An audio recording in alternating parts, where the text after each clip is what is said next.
nombre es Aaron Cuevas y junto con mi preciosa esposa tenemos el honor de pastorear esta preciosa iglesia. Quiero resumirte únicamente en una frase todo lo que vas a encontrar aquí. Convivencia es tu casa y todo lo que eso implica. ¿Ok? Ok. ¿Sí viniste hoy? ¿Estás despierto? ¿Sí? Ok.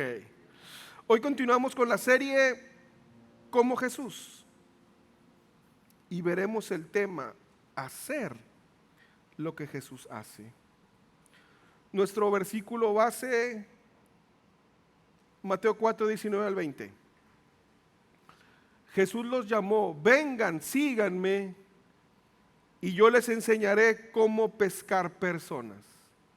Y enseguida dejaron las redes y lo siguieron.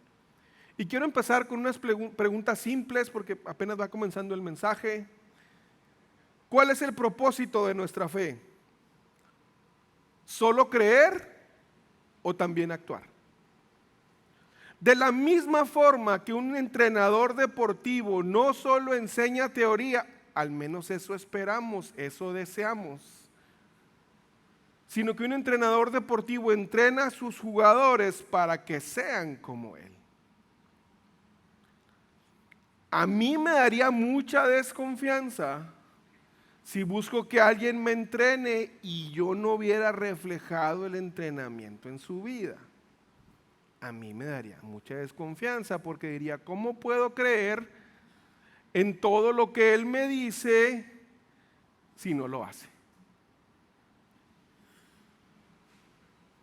De esa misma forma, Jesús hizo lo mismo con sus discípulos.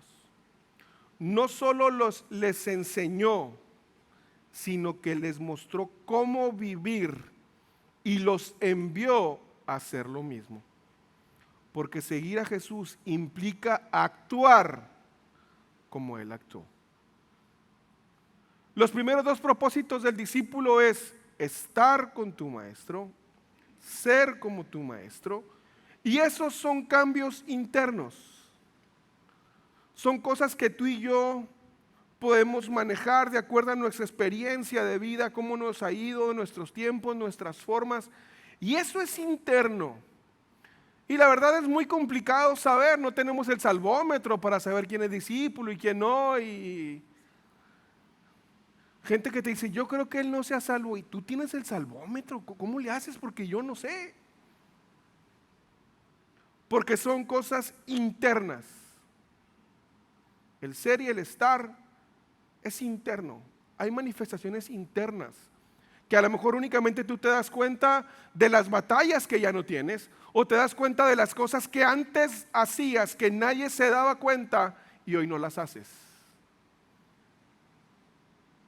Pero el hacer ya es externo. Ahí sí podemos darnos cuenta. Ser discípulo significa ser parte de la gran misión del reino de Dios en la tierra. Esto implica una transformación interior que vienen de ser y estar, de estar y ser, que se refleje en nuestra forma de vivir. Ahí es donde vemos la meta número 3, que es hacer lo que Jesús hizo. Porque Jesús quiere que vivamos como Él vivió. Es un llamado claro que tenemos todos. Jesús no solo quiere que creamos en Él, sino que vivamos como Él vivió. Tú y yo podemos llevar a la conceptualización, a la idea, a la filosofía y decir, sí, Jesús, el gran maestro, que hacía y decía. Pero Dios no quiere que nos quedemos ahí. Dios quiere que hagamos, que vivamos como Él vivió. Y un ejemplo claro de esto tú lo puedes encontrar en el Evangelio de Lucas. Tú ponte a analizar todas las acciones que Jesús hizo y las vas a encontrar en el libro de Hechos, ahora por manos de sus discípulos. Porque ser cristiano no es solo admirar a Jesús, sino imitarlo. No es solo decir Jesús, el gran maestro, que sí lo es, Jesús, el ideal, el personaje prototipo, que sí lo es hacer lo que Él hizo, es imitarlo. Por eso Jesús no buscaba eruditos. Lo único que buscaba era personas dispuestas a aprender, crecer y replicar su vida en el mundo. ¿Qué quiere Jesús de nosotros? Que aprendamos, que crezcamos y que repliquemos su vida en el mundo. Si tú no tienes un propósito en tu vida, ese es tu propósito. ¿Cómo lo cumplas? Ya depende de tus gustos y tu forma de ser. Pero tu propósito en la vida, si estuviste con Jesús y eres como Jesús, tu propósito es aprender, crecer y replicar la vida de Jesús.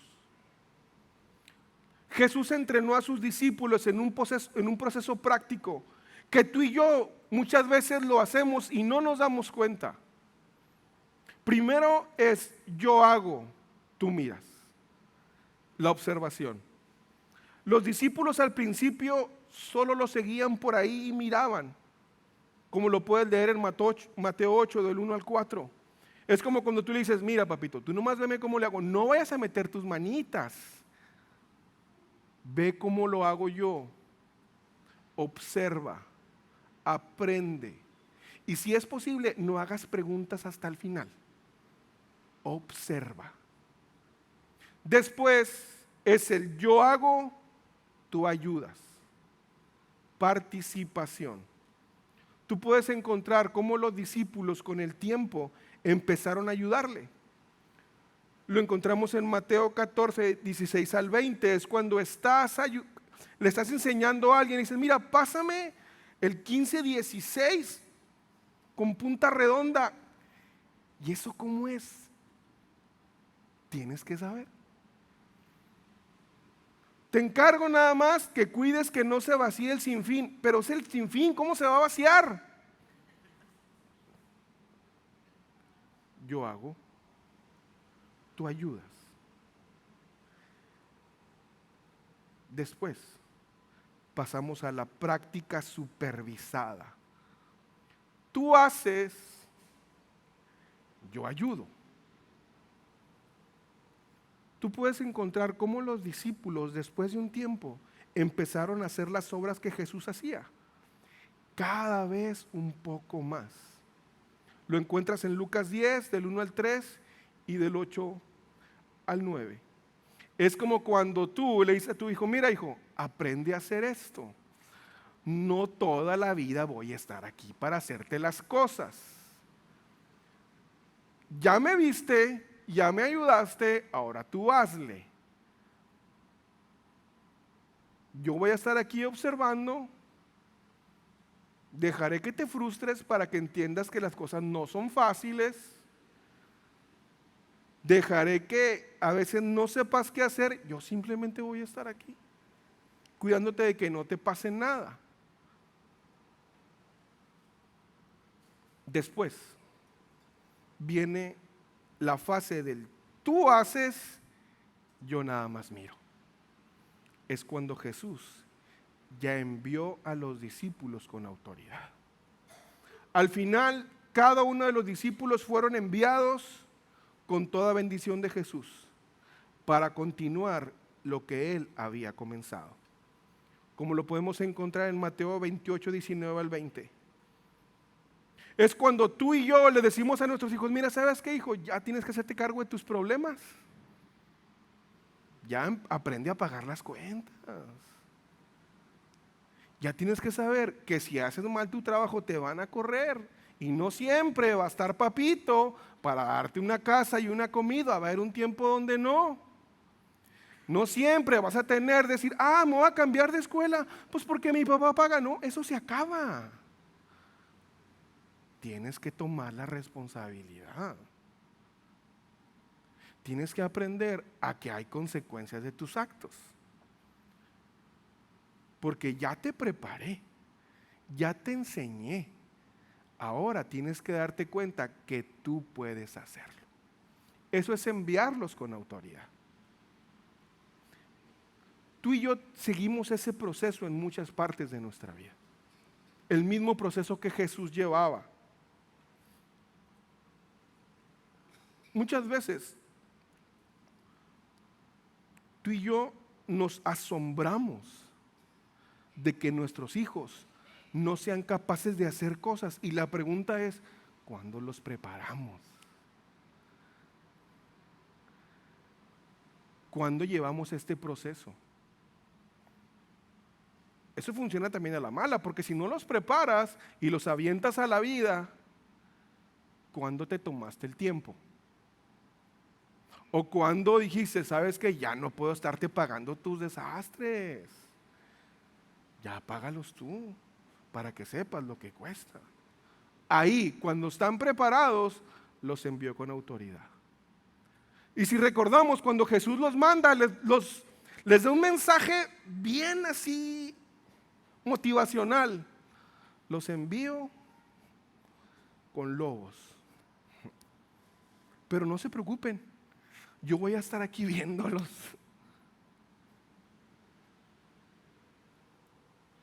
Jesús no dejó a sus discípulos como oyentes pasivos. Los convirtió en protagonistas del reino.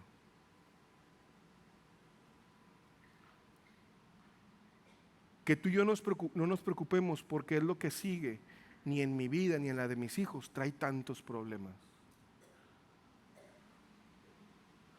Por eso encontramos matrimonios que cuando están recién casados, ¿y ahora qué hacemos si yo no sé hacer nada? Yo era un ejemplo de eso. Yo no sé cambiar ni un foco. Sigo sin aprender, pero ahí voy. Si nadie nos prepara, ¿cómo nos pueden exigir? Pero si ya nos prepararon, ¿cómo podemos seguir evadiendo la responsabilidad?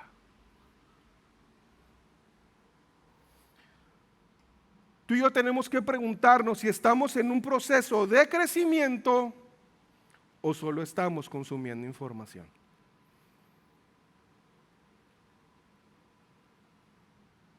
Hay alguien que te dice, yo aquí nomás vengo a recibir. Ya sé en qué proceso estás. Está bien, no pasa nada. Nada más te recuerdo que la palabra dice que es más bienaventurado dar que recibir. Es otro proceso.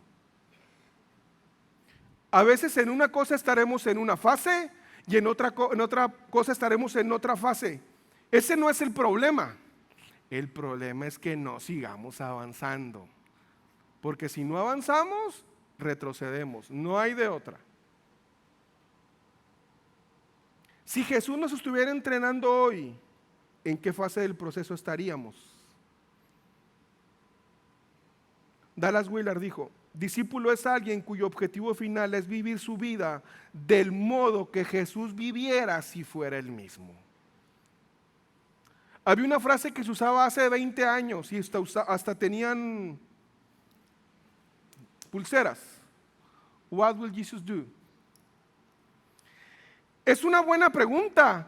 ¿Qué haría Jesús? Y hasta te la ponías aquí para recordarte. Pero es una pregunta incompleta. Bueno, hay una versión mejorada.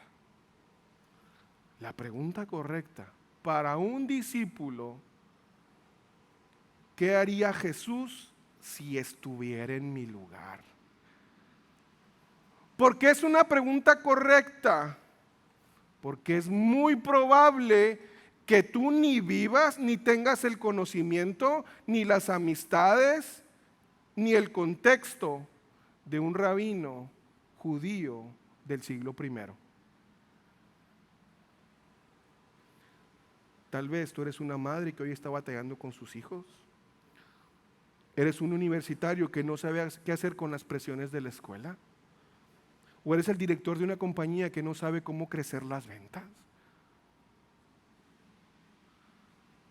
O eres un esposo que no sabe cómo reconquistar a tu esposa. Es un poco difícil preguntar, ¿qué haría Jesús si mi ocupación actual es totalmente diferente al ambiente en que se desarrollaba Jesús? Porque las cosas que Jesús enfrentó específicamente no son las mismas que yo enfrento. lo que tú y yo tenemos que hacer es decir, ¿cómo viviría Jesús si tuviera mi género, mi edad, mi lugar, mi personalidad, estuviera en mi etapa de vida, en mi empleo, con mis recursos, en mi dirección? ¿Cómo se mostraría Jesús al mundo si fuera yo? Si estuviera con mi familia, si estuviera en mi trabajo, ¿cómo lo haría Jesús si fuera yo? ¿Cómo Jesús manejaría tal o cual situación? ¿Cómo Jesús manejaría esta tentación que tengo, este problema, esta ira? ¿Cómo Jesús le contestaría a mi compañero de trabajo que me tiene hasta el cuello? ¿Cómo le haría? ¿Cómo manejaría? Eso es lo importante. Porque lo queremos llevar ¿qué haría Jesús? No sé, Jesús no se enfrentó al internet.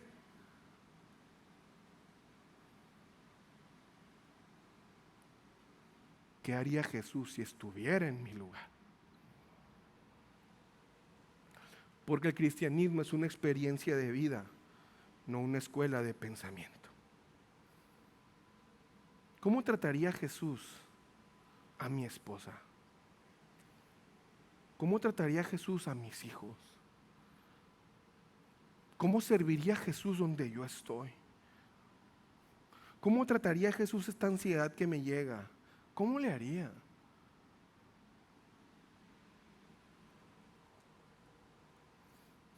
Jesús no solo entrenó a sus discípulos en conocimiento, sino en acción. Entonces el siguiente paso es aprender cómo se vive un discipulado real en la práctica. Porque vivir como discípulo significa hacer el espacio para el evangelio. Es muy complicado. Decir, ¿cómo puedo yo actuar como Jesús en este ambiente tan difícil y tan hostil? ¿Cómo puedo yo mostrarme como Jesús y hacer lo que Jesús haría siendo yo con gente que no me hace caso? Con gente que no me toma en cuenta, con gente que están apartados de Dios. Lucas 19:5 dice, cuando Jesús pasó, miró a Zaqueo y lo llamó por su nombre. Zaqueo le dijo, baja enseguida, debo hospedarme hoy en tu casa. ¿Sí te has dado cuenta que Jesús está autoinvitando? Zaqueo bajó rápidamente y lleno de entusiasmo y alegría, llevó a Jesús a su casa. Pero la gente estaba disgustada y murmuraba. Fue a hospedarse en la casa de un pecador de mala fama. Mientras tanto, Zaqueo se puso de pie delante del Señor y dijo, Señor, daré la mitad de mi riqueza a los pobres, y si estafé a alguien con sus impuestos, le devolveré 4 veces más. Jesús respondió, la salvación ha venido hoy a esta casa, porque este hombre ha demostrado ser un verdadero hijo de Abraham. Tú y yo encontramos resistencia ante la atmósfera hostil de la sociedad, a lo mejor entre nuestros familiares, a lo mejor entre nuestros amigos. Vamos a encontrar resistencia cuando las personas vean al cristianismo como parte del problema y no de la solución. Porque es difícil relacionarnos porque tienen la idea de que los vamos a juzgar, que los vamos a criticar, que lo primero que les vamos a aventar son versículos que recitamos de memoria. Por eso hay una resistencia. La sociedad puede verme a mí como parte del problema si mi vida no refleja lo que predico. ¿Por qué no se acercan a contarnos sus problemas? Porque creen que les vamos a decir, te lo mereces por pecador. Y te debería pasar más. Porque no vamos a ser empáticos, porque creen que les vamos a decir, pues te lo mereces, o sea, pues así es la vida. Por eso creen que somos parte del problema. Por eso no se abren, porque no nos ven como la solución. Si soy intolerante en lugar de mostrar empatía, si ya estoy pensando en qué le voy a decir para que se arrepienta, antes de dejarlo seguir a hablar. Yo a veces sí le hago, ahorita le voy a decir esto. Si estoy más preocupado por condenar que por escuchar. entonces puedo alejar a las personas en lugar de acercarlos a Dios. Si solo estoy hablando siempre de moralidad, ignorando la justicia social. Son pobres porque quieren. Hay trabajo para todos. Que le hagan como puedan. Si me ha ido y no participo en la sociedad, entonces me convierto en un espectador en lugar de un agente de cambio. Si simplemente busco poder para que alguien me haga un favor en lugar de servirlo, corro el riesgo de perder credibilidad. Si solo predico pero no actúo, mi fe se vuelve estéril. Para ser parte de la solución, familia, tenemos que vivir con coherencia, mostrar amor genuino, escuchar con humildad y ser un reflejo del carácter de Cristo en todo lo que hago. Aquí viene la pregunta del millón. ¿Cómo podemos cambiar esta percepción? Haciendo lo que Jesús hacía, siendo hospitalarios como Jesús. Voy a hacer una pregunta, si quieres levantar tu mano o no, no pasa nada, nada más es para el ejemplo. ¿Cuántos de aquí llegaron a un lugar como este o conocieron a Jesús o a otro porque un día no tenían nada que hacer y de repente sintieron la necesidad de ir a una iglesia? Ahora algunos. ¿Cuántos algún día vieron un post en Instagram de una historia que alguien dijo, aquí en la alabanza, bendecido y en victoria? Dijiste, tengo que ir a la iglesia. ¿Cuántos? ¿Cuántos están aquí porque alguien te invitó o te trajo?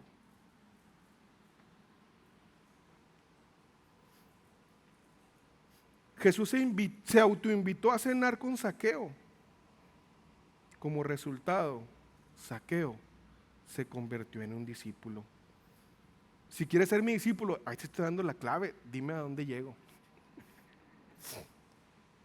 En la cultura judía, familia, compartir una comida significaba aceptación y bienvenida. De hecho, Pablo es muy duro también cuando dice, con aquellos, te lo voy a parafrasear, con aquellos que se dicen ser cristianos y no lo son, con esos ni comas, porque la comida era muy importante. Jesús rompió las barreras sociales a través de la hospitalidad y el compañerismo. Hospitalidad en griego es la palabra filoxenia, que es amor al extranjero. Es lo contrario a xenofobia. Hospitalidad es convertir al extraño en prójimo y al prójimo en familia de Dios. La hospitalidad no es solo un acto de generosidad, es una estrategia del reino. Practicar hospitalidad, familia, no es complicado. Tú ya estás comiendo con alguien, solo incluye a alguien más. Cualquiera puede hacerlo. Tú y yo creemos que para evangelizar tienes que usar una plataforma. No. Compartir la mesa, familia, es igual de importante que compartir la plataforma. Y eso, familia, todos lo podemos hacer.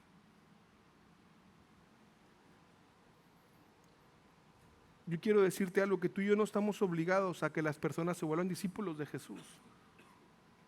Jesús es el que los convierte. Lo que tú y yo podemos hacerles es brindarles un espacio donde ese cambio pueda ocurrir, aunque sea lento. Tenemos que darles el espacio para darle la bienvenida a nuestra comunidad. Cuando tú y yo practicamos la hospitalidad, estamos personificando el corazón de la vida de Dios. Estamos personificando la forma en que Dios muestra su corazón a las personas, porque le estamos dando una bienvenida. Y como te dije alguna vez, si tú llevas las cocas, es que eres el invitado nada más. Le estamos dando calidez. Estamos siendo generosos. les estamos dando una seguridad, les estamos dando consuelo. Ven, eres parte de nosotros. Y también les estamos enseñando a cómo la vida del cristiano es gozo. ¿Cómo podemos platicar? ¿Cómo podemos convivir? Con problemas como todos. Pero le estamos diciendo, ¿sabes qué? No estás solo. Ven a comer a mi casa. Invitar a otros a nuestro hogar o compartir tiempo con ellos en un ambiente agradable puede ser una puerta para mostrar el amor de Dios. Las comidas son, como la antropóloga María Douglas llama, límites de marcadores. La comida reúne a las personas, pero también las separa. Comer con alguien era una señal de bienvenida,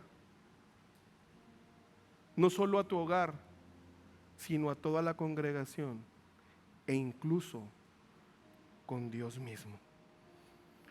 Mateo 11:19 dice: el Hijo del Hombre por su parte festeja y bebe, y ustedes dicen, es un glotón y un borracho, es amigo de cobradores de impuestos y de otros pecadores. A Jesús lo mataron por la forma y con quien comía.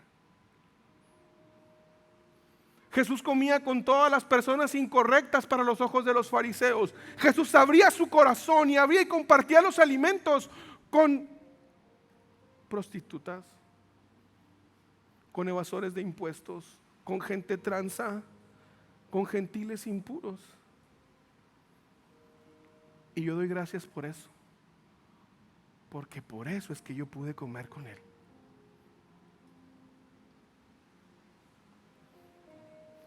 Tú vas a encontrar que en el Evangelio de Lucas hay de más de 50 referencias a la comida.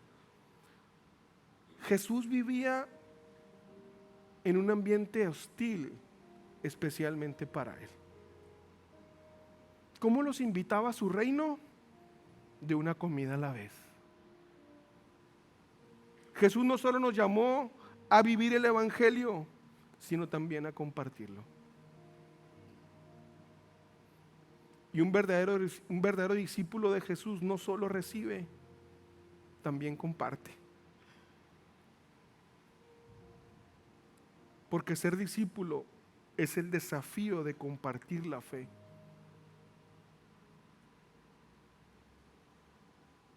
Como te lo conté hace tiempo, esta persona que a mí me invitaba a comer, a mí me hacía que orara por los alimentos, me invitaba a comer. Porque al invitarme a comer me estaba invitando a su casa. Me estaba diciendo, mi esposa preparó esto con tiempo para que tú comieras. No sé quién eres, no sé por qué estás ahí. Simplemente veo que eres un joven con otros 4 que están igual de perdidos que tú, que están solos, apartados. Ven, come a mi casa. Yo he ido miles de prédicas, familia, y me sigo acordando de ese hombre que me invitó a comer a su casa. El problema principal, familia, es que hoy no es que estemos evangelizando con megáfonos o que estemos mandando folletos donde le digamos a la gente, te vas a ir al infierno si no vas con Jesús. O que estemos usando posts de Piolín para querer evangelizar. Ese no es el problema. El problema es que no lo estamos haciendo. El 97% de los cristianos dicen que para ellos Jesús significa mucho, que la fe en Jesús significa mucho para ellos. El 94% dice que lo mejor que le puede ocurrir a una persona es encontrarse con Jesús. Sí, ese es el ser y el estar. Pero el 47% afirma que no le ha hablado a alguien de lo que Jesús significa. O al menos viven como si no les importara. Porque dicen, no, pues mi fe y yo. Tu fe no es privada. Tu fe es pública. Tú y yo estamos hoy inmersos en una cultura pluralista y posmoderna, donde cualquier forma de cristianismo proselitista es visto como ofensivo a nuestras necesidades, a sensibilidades modernas, y eso a ti y a mí nos intimida. Por eso no hablamos, por eso no decimos. Desde una corta edad hemos sido socialmente condicionados a callar sobre Jesús. No, la fe es vista como un asunto privado, no pública. Por eso no hablamos. Y nos encontramos a la actitud general de: ¿quién eres tú para decirme a mí lo que es verdad? ¿Qué evangelio estás predicando, familia? Todos estamos predicando un evangelio. La pregunta no es: ¿estás predicando el evangelio? Sino: ¿qué evangelio estás predicando? Porque los aprendices de Jesús son aquellos que predican el evangelio de Jesús. Predicar el evangelio significa contarle a la gente sobre Jesús y la vida que está disponible para ellos en el reino de Dios. Eso es predicar el evangelio. Todos hablamos sobre lo que amamos. Hablamos sobre moda, música, series de TV, partidos de fútbol, estrategias. Todos hablamos sobre lo que amamos.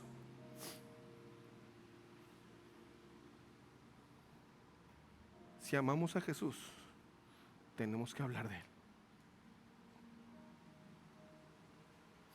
El mundo necesita escuchar el evangelio. Alrededor de nosotros hay gente que está sufriendo. La era digital, que hoy supuestamente nos tiene más conectados, provocó que la generación Z sea la generación más solitaria en todos los tiempos. Las personas a tu lado anhelan ser vistas, conocidas y amadas. Háblale al que en la escuela lo rechazan, al que nadie quiere hablar con él. Háblale. A ese compañero de trabajo amargado, háblale. Y si eres ese compañero, déjate hablar.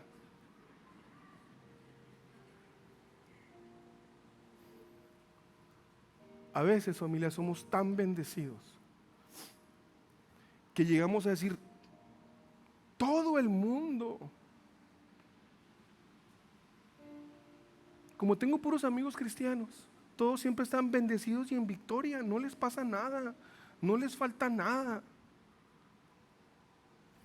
Podría ser que la clave es estar en encontrar a las personas en su lugar de dolor. Podría ser que nos incomodemos y vayamos a donde sabemos que hay necesidad. ¿Podría ser esa la solución para que empecemos a hablar? ¿No es acaso lo que Jesús hizo? Jesús pudo haber dicho: no, acá arriba está todo bien padre, la Trinidad. ¿Que no fue al lugar de dolor? Testigo en griego es martus, que es la raíz de la palabra mártir. En los primeros siglos, ser testigo y ser mártir eran casi sinónimos. Filipenses 3:8 dice: así todo lo demás no vale nada cuando se le compara con el infinito valor de conocer a Cristo Jesús mi Señor. Por amor a Él he desechado todo lo demás y lo considero basura a fin de ganar a Cristo. Hoy en día el sacrificio puede no ser físico, pero sí es emocional y es social. Tienes que vencer tus miedos. Hoy el sacrificio es diferente, pero sigue existiendo un sacrificio. Porque implica a lo mejor perder reputación, implica a lo mejor que te rechacen. Te voy a decir un tip. Cuando una persona te rechace fervientemente por el evangelio, es cuando más cerca está a caer en él. Cuando estén bien alejados, están diciendo: ah, qué padre, sí, Cristo como cualquier otro, sí. Pero cuando les enoja, es porque están a punto de caer. Estamos dispuestos a ser incómodos por el evangelio. porque ser discípulo es demostrar amor por y para otros. Para ser buenos aprendices de Jesús, deberíamos practicar la hospitalidad, contarles a otros sobre Jesús, sanar enfermos y también hasta echar fuera demonios. Porque Cristo no tiene un cuerpo ahora en la tierra más que el tuyo. ¿Qué está tratando de expresarle Cristo a través de tu vida al mundo que te observa? ¿Qué le está queriendo decir Dios a los demás de acuerdo a tus actitudes? Porque siempre hay alguien viéndote. ¿Qué les está queriendo decir Dios con la forma como los tratas, como los miras? ¿Qué les está queriendo decir? ¿Qué le dicen nuestras palabras, nuestra actitud sobre el Cristo que profesamos a los demás?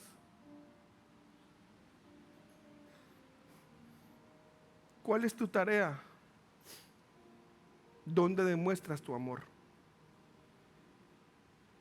Hay dos maneras primordiales donde normalmente mostramos nuestro amor. Número uno, en nuestro trabajo, en nuestro ministerio cotidiano. Todos trabajamos. Ahí donde pasamos la mayor parte de nuestra vida, no orando, no estudiando la Biblia, no en la oficina, en el trabajo, en tu casa, conviviendo con personas. Ahí ese es tu trabajo, ahí es donde tú demuestras tu amor. Hay un número creciente de seguidores de Jesús que está empezando a ver su trabajo no como tal, sino como un llamado e incluso un ministerio. La forma en que hacemos de nuestro trabajo, nuestro ministerio, no es necesariamente siendo pastores o abriendo una fundación, sino haciendo lo que hacemos normalmente con propósito y excelencia. Esa es la mejor forma de predicar a Jesús. Porque cuando la gente vea que eres un buen padre, un buen hijo, un buen estudiante, que no pones pretextos, que no llegas tarde, te van a decir, ¿qué es lo que haces? Honro a mi Dios.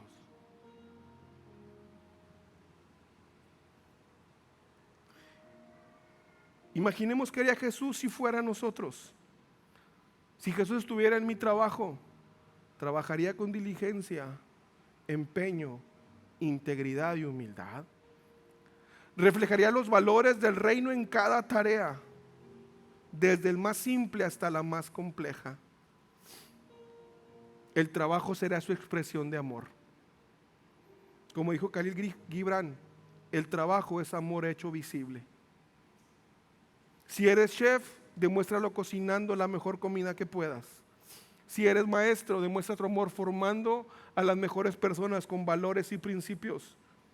Si trabajas en cualquier otra área, puedes servir a Dios a través de tu ética, tu trato con las personas y tu excelencia. Trabaja bien, ama bien. Otra forma de cómo demostramos nuestro amor es cómo amamos y servimos a los demás. Ese es nuestro verdadero testimonio. No, yo no voy a ir ahí porque no, voy a echar a perder mi testimonio. Tengo que guardar el testimonio. No se guarda, se muestra. ¿Cómo lo mostramos? Cómo amamos y cómo servimos a los demás. Mi testimonio no solo está en palabras, sino en acciones diarias, concretas. No solo se trata de compartir un mensaje, sino de vivirlo en la forma en cómo tratamos a los demás.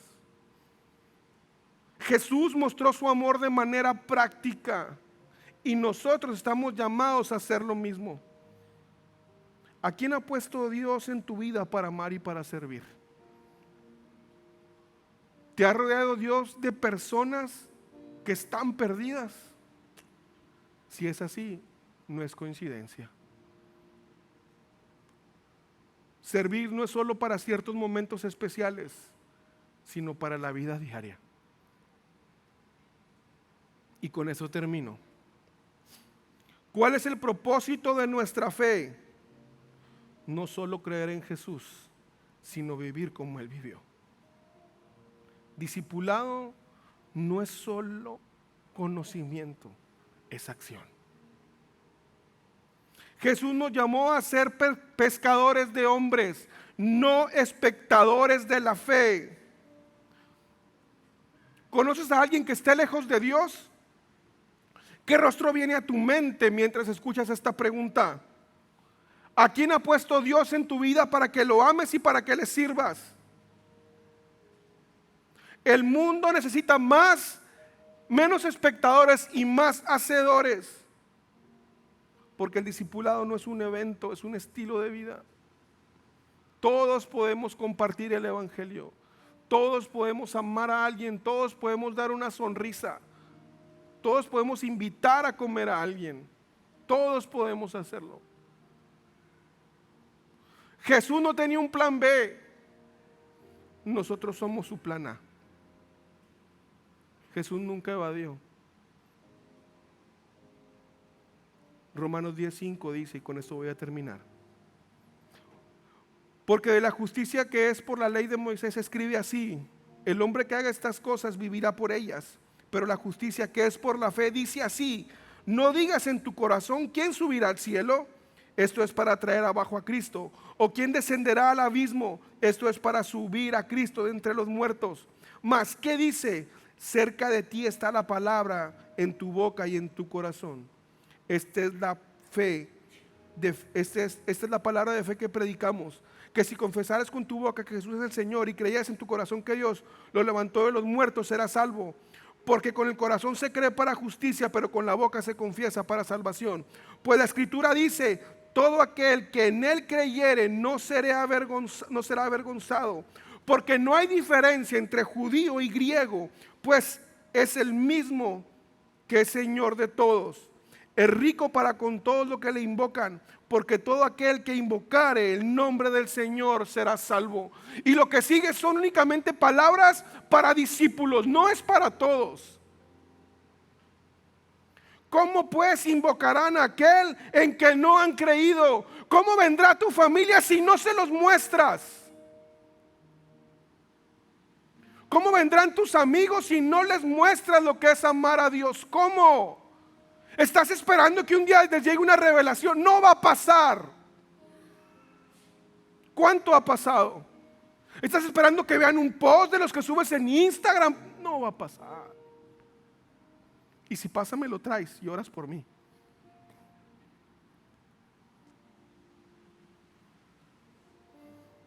¿Y cómo creerán en aquel de quien no han oído? ¿Qué evangelio estás predicando? ¿Qué Jesús estás predicando? ¿Y cómo irán sin haber quien les predique? ¿Y cómo predicarán si no fueron enviados? Tú ya eres enviado. Tú ya eres discípulo.